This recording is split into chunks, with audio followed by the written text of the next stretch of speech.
সজনের ডাঁটা আর ঝিঙে দিয়ে একটা নিরামিষ পদ দেখাবো রান্না। আর তার জন্য আমি নিয়েছি চিনেবাদাম, পোস্ত আর একটু জিরে। ঝিঙে আর ডাঁটাগুলোকে আমি কেটে নিয়েছি, আর বাদাম, চিনেবাদাম আর পোস্তটা বেটে নিয়েছি, আর জিরেটুকু একটু শুকনো খোলায় টেলে আমি এই গুঁড়ো করে নিয়েছি। কড়াই বসিয়ে দিয়েছি, সর্ষের তেল দিয়ে দিচ্ছি। কড়াইতে দিয়ে দিচ্ছি পাঁচফোড়ন আর কাঁচা লঙ্কা। এবার ঝিঙে আর ডাঁটাগুলো দিয়ে দিচ্ছি।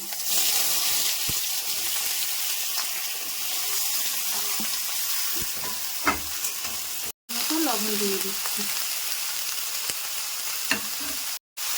হলুদ দিয়ে দিলাম,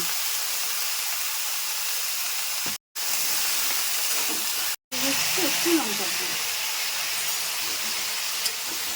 আর পোস্ত আর বাদাম বাটাটা দিয়ে দিচ্ছি।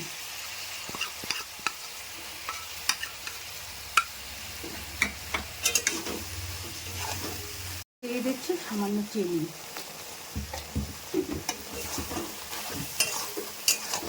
জল দিয়ে দেব।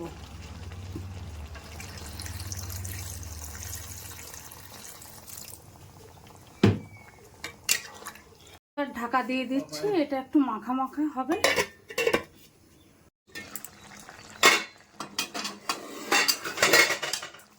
ঝিঙে ডাঁটা বাদাম পোস্ত রেসিপি তৈরি হলো।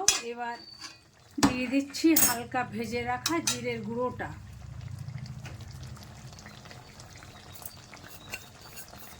এইভাবে আপনারা বানিয়ে খেয়ে দেখবেন।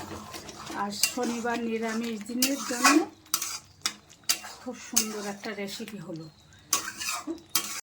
নিরামিষ রান্নার দিনে আপনারা এইভাবে বানিয়ে খাবেন, খুব স্বাদের হয়, খেতে অপূর্ব হয়।